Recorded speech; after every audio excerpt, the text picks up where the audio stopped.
Greta Molthaus, 31 de enero de 1953. Sobre hacer a la personalidad pasiva.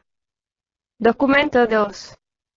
La idea de que la personalidad ha de hacerse pasiva a lo largo de la vida y poco a poco antes que el desarrollo interior pueda llegar a la perfección, es una de las grandes ideas enseñadas por el trabajo.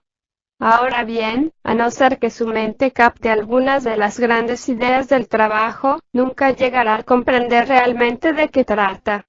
No se trata tanto de captar las cosas insignificantes que carecen de respaldo. Este no expandirá la mente. Permanecerá siempre en los detalles insignificantes y los argumentos formatorios. Orígenes, uno de los primeros padres de la Iglesia, siglo III después de Cristo, cita un dicho de Cristo: buscad las grandes cosas, y las pequeñas os serán dadas por añadidura. Buscad las cosas celestiales, y las terrenales os serán dadas por añadidura.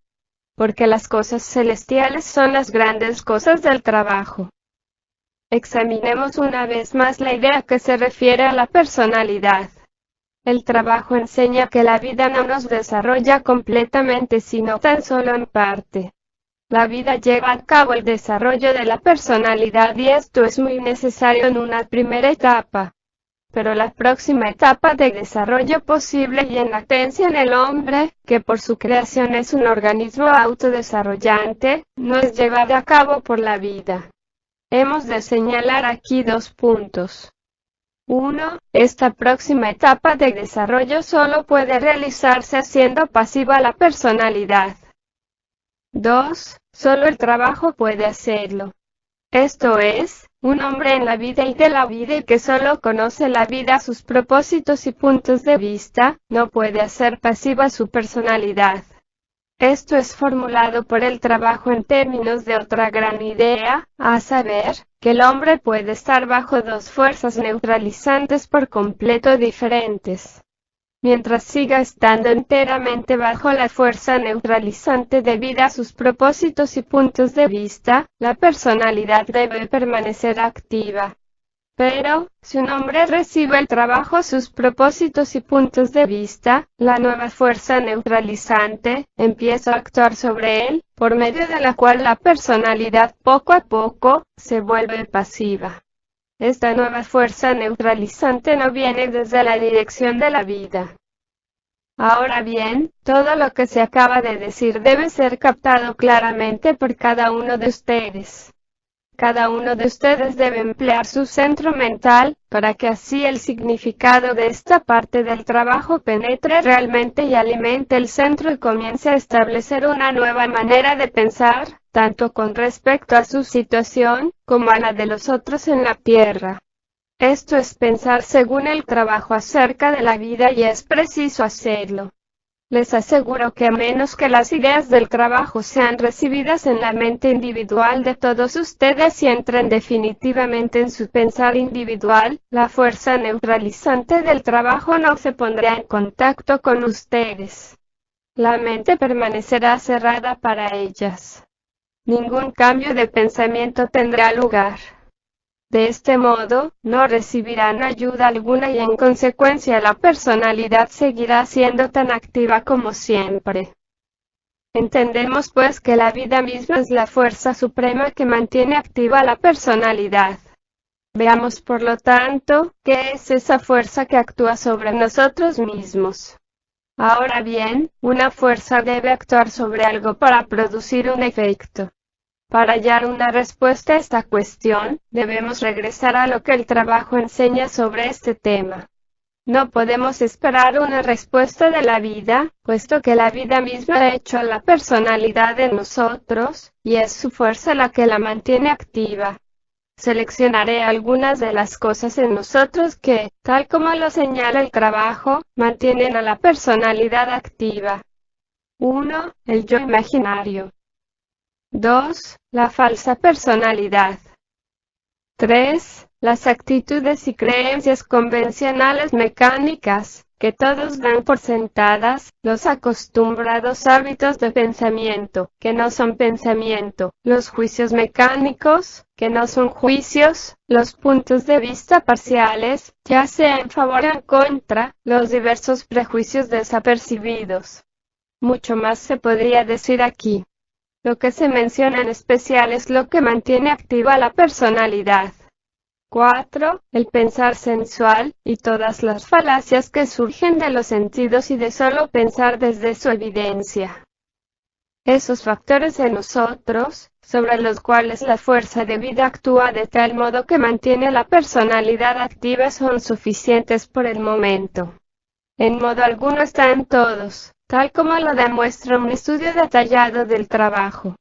En el documento anterior, documento primero en la serie sobre el hacer pasiva la personalidad, se describieron algunos de los efectos del yo imaginario. Consideraremos ahora la falsa personalidad. La gente suele preguntar si estas dos no son la misma cosa. Son iguales en cuanto las dos están compuestas de imaginación. Inducen a la gente a atribuirse cosas que no les pertenecen. El yo imaginario hace que la gente se imagine tener un yo real, permanente, inmutable y así, impide la observación de sí. La falsa personalidad hace que la gente se imagine poseer toda clase de cualidades y virtudes que no tiene. Es la falsa personalidad la que hace que las personas se den aires, sean amaneradas y finjan lo que no son. Es una actriz, una hipócrita. Lo peor de todo es que engaña con tanta facilidad a su dueño. El hombre o la mujer terminan por creer en las poses y virtudes y superioridades manufacturadas en los talleres de la falsa personalidad. Es una lástima si son extendidas, porque el despertar será entonces mucho más doloroso, y en verdad casi imposible.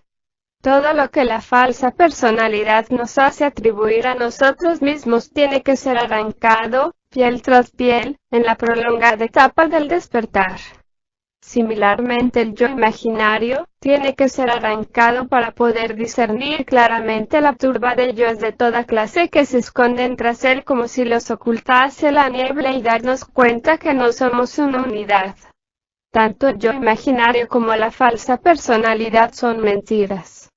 Solo comercian en mentiras. Nada que sea verdadero puede conectarse con ellos. Pero sus mentiras son fácilmente creídas y aceptadas. Las gentes gustan de imaginar que están dotadas de dones especiales y valores inusitados. Basta considerar cómo la gente miente y cómo se excusa mediante la mentira para no enfrentarse con una verdad desagradable. Pero, hay que empezar observándose a sí mismo.